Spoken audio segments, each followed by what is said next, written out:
Did you know that the old man in Squid Game revealed from the very first episode that he was the leader of the organization? And also, what do the colors of the players and guards' uniforms mean? I'll tell you everything right here. Welcome to CharlieTales. Today we will discuss all those details you missed in Squid Game. And of course, we'll delve into the theories that we all love. Ready? Let's begin.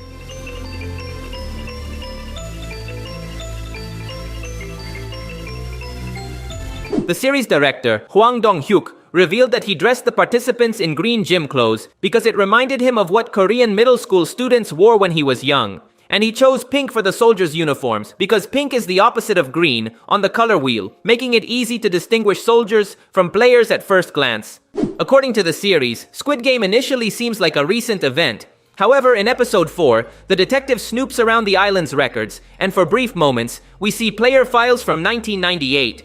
This means the Squid Game has been operating for decades, and we only witnessed the 2020 version since the series is set in that year. There's a theory suggesting that the old man could be Gi-hun's father. What's the basis for this? Remember that the old man mentioned having a wife and child. In episode 3, when Gi-hun says he can't drink milk, the old man laughs and says his father must have beaten him as a child. Gi-hun is surprised and asks how he knew. Then the old man replies that he had a son just like him. Additionally, in another episode, Gi-hun tells the old man he should stop playing, retire, and have dinner with his family. To this, the old man retorts, "Is that what you're doing with your father?" If they were father and son, it would explain why the old man stayed with Gi-hun, to help him a little in the games. But what do you think? Do you believe this theory makes sense? In the glass bridge game, we meet a man who worked in a glass factory, which gave him an advantage in choosing the correct glass panels. However, when the leader zooms in on his profile, we can see that his work experience states he worked in the glass factory since 1897. I suppose there was a typo when entering the numbers, because otherwise, this man would be over 100 years old. In the final episode, when Gi-hun talks to his daughter, he has a high-end phone, specifically a Samsung, perhaps a Galaxy S7 or something similar. But later, when he gets the Squid Game number and calls them for information, his phone completely changes. Now it looks like a low-end phone, something like a Galaxy S3, a small continuity error. In the second game, when they enter the candy room, we see 4 rows, each with a different shape. However, if we pay attention to the umbrella on the wall, its shape changes several times. At first, it's a very simple and easy design, but later, it becomes much more complex, then returns to a simple shape. Yet when Gi-hun gets his candy, he receives the difficult version. In the resting room, we can see drawings of the tournament games on the walls. Here's the doll game, there's the candy shapes, over there is tug of war, and on this side, the marbles game. Here's the glass bridge, and here's the final Squid Game. But the most surprising thing is that these drawings were always there from episode 1. Only the beds were covering them. If our protagonist had noticed them earlier, they would have had a significant advantage from the start.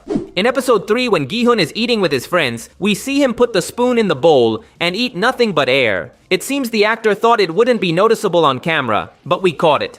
At the end of the season, we discovered that the detective's brother is one of the organization's leaders, but there are more details about him. In episode 5, when the detective checks the records, in a dark corner, we see it says 2015, implying he participated in the games that year. Also, his number, 132, is listed among the winners from that year. This is crucial information because, at the start of the series, we're told the brother disappeared just days ago.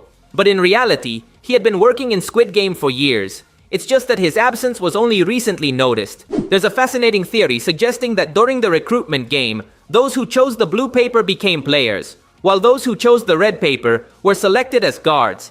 This theory is based on episode 1, where we see how the players were recruited. On screen, we see that almost everyone played with the blue paper. Among the series' mistakes, we can see several characters change gender. For example, this woman is number 61, but later she should be a man. The same thing happens with number 88, who later becomes a woman. The story repeats with numbers 321 and 331, who were women but later appear as men. As you know, the back of the Squid card has a phone number participants use to contact the organization. Some discovered this was a real number in Korea, and you can imagine what happened. Thousands of fans called, hoping to uncover some secret, causing a total collapse for the real owner of the number, a South Korean woman. The calls continued for months, and she was forced to change her number to avoid them. Squid Game has been heavily accused of copying the story of the 2014 film As the Gods Will. In that movie, several students are forced to play deadly games where they lose their lives if they fail. As you can see, there are similarities in the concepts. However, the Squid Game director has already responded. According to him, the survival idea isn't new, but the Squid Game script was written in 2008, long before the Japanese fame. It's just that no studio invested in his story until Netflix produced the series over a decade later.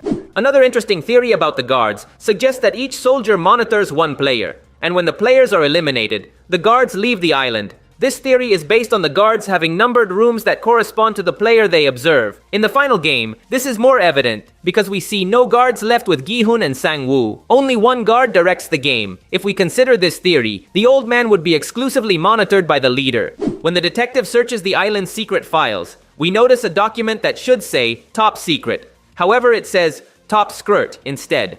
A curious mistake. But it's understandable since everyone writes in Korean, and only a few words are in English. Now we know that the old man was the leader from the start, but in fact, there are several scenes from the beginning that reveal this secret in advance. Let me tell you all about them now. When the detective examines the 2020 player files, we see that when he opens the folder, there's no page for player number 1. It starts directly with player number 2. Where is the old man? We confirm this file belongs to this year's game because Gi-hun, as number 456, is listed at the end. So the old man, player number 1, doesn't appear because he didn't want to leave any evidence of his participation. It was obvious, my friends, but we didn't notice. In the first doll game, the doll detects the player's movements to eliminate them. However, if we pay attention, when the old man moves, he isn't marked the same way as the others.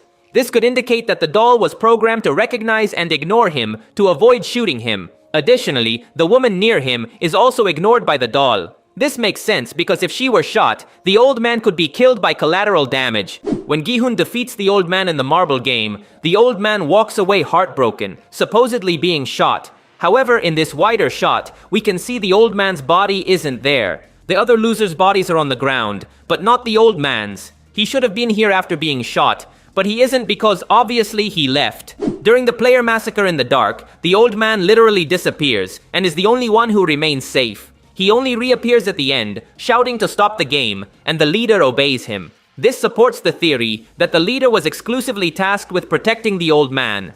The old man always planned to leave during the marble game. Why? Because it's the last game before the VIPs arrive to watch the spectacle. If the old man had participated in the glass bridge game, the VIPs would have recognized him. So how did he plan to escape during the marbles game? What was his plan? Simple. The first option was that no one would choose him as a partner due to his weakness, allowing him to retire, pretending to be killed. The second option was to play and lose, pretending to die, as we saw with Gi-hun. The plan was perfect from the start. That's all for today. If you liked the video, you'd really help me out by leaving a like. That would be legendary. Also, remember to subscribe to see more videos like this.